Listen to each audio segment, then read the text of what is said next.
Hey guys, welcome to Good Works Tractors. Today we're going to go over another model that we have in stock right now, something you've probably seen before, but it's a unique one here, so we'll give you a quick overview of what it's all about. So this is a 2017 John Deere 2032r. This is going to be the redesigned version of it, so if you're unfamiliar with that, you can check out a video we do have out there comparing the old versus the new style of the 2R series. And so it gets even more convoluted than that because there's now the new 2025R is significantly smaller than this. So check those out if you're still trying to figure out what's the right machine for you. But if you've kind of settled on this or want to know information about this model, keep watching. So anyway, this is going to be equipped with a 220R quick park front end loader. Okay, so that loader will come on and off very easily, so you can probably do it in 90 seconds or so. The bucket is also going to be quick attach, and so you can take this bucket on and off super easy in 30 seconds. It takes you longer to hop off the tractor and pull the little pin out on either side, and then than to do anything else. But super easy process there. That's going to be standard on all these, so you don't have to worry about if your tractor is going to have that or not. But then you can put pallet forks on here, a snow pusher, you can put a grapple if it's so equipped, which this one happens to be.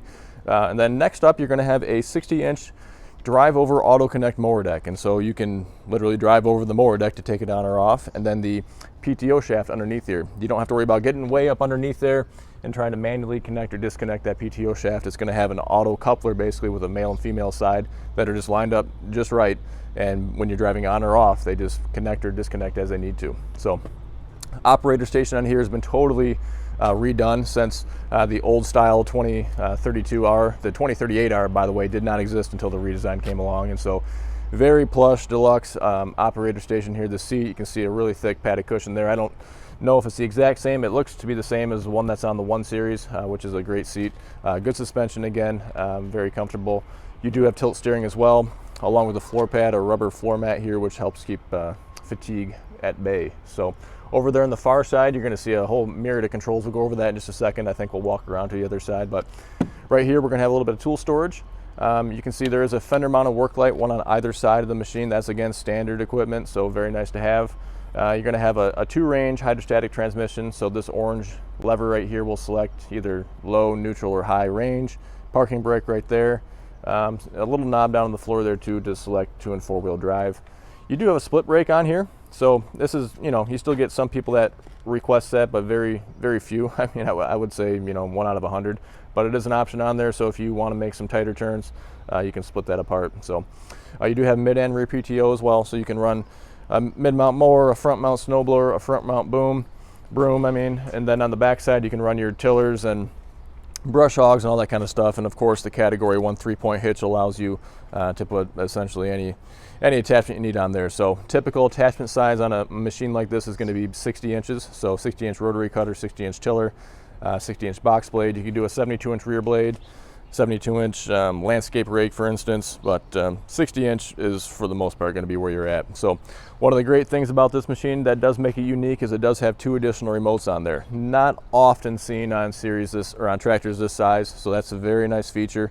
You can put for instance, a top and tilt, hydraulic top and tilt, which if you don't know what that is, check it out in one of my other videos. I did have it on my 3046R. So basically you would replace this top link here and this side link and make them hydraulically go up and down or, angle left or right. So it allows you a lot of options for your 3-point attachments, or if you're just connecting and disconnecting attachments a lot, you can do it a lot easier without having to get off the operator station. So again, very cool and convenient there. You can see folding ROPS here.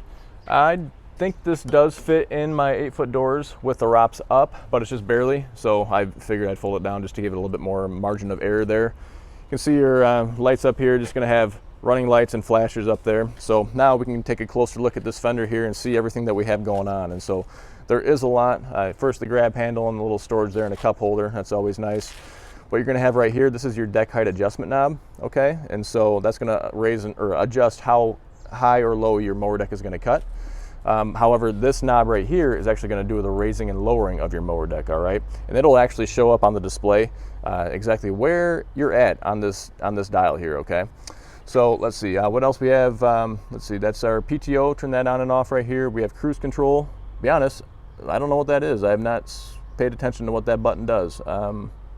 Interesting. I'll have to do some research on that. Somebody I'm sure will tell me in the comments what that does, probably somebody who has this tractor already. So let's see, these two handles right here are actually going to be controlling those additional remotes that we talked about in the back side of the machine. And so what you could do, you could put a grapple on the front side and run some flexible hoses all the way back here and plug it into one of those rear outlets, and then you can use one of these levers to open and close that grapple, and you're not going to lose any functionality of your loader. So when people talk about a third function or a fourth function or a fifth function, that's what the things are in the backs. And so standard, your tractor is going to have two functions, okay? The one SCV and two SCV are going to control your loader. So one SCV, selective control valve, is going to raise and lower the front end loader.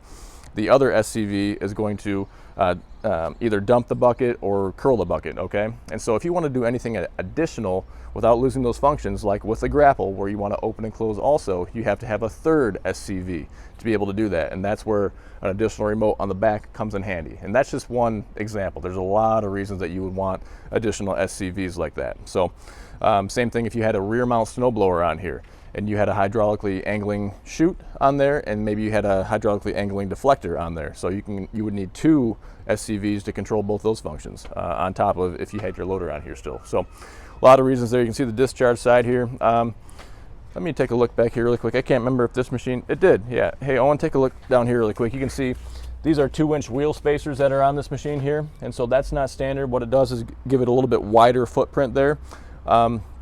The mower deck is still just a hair wider than the machine here, so it's, you know, a 60-inch nominal cutting deck. So this is probably just a hair under 60 inches there, but that's the unique thing as well. It kind of sets this machine apart.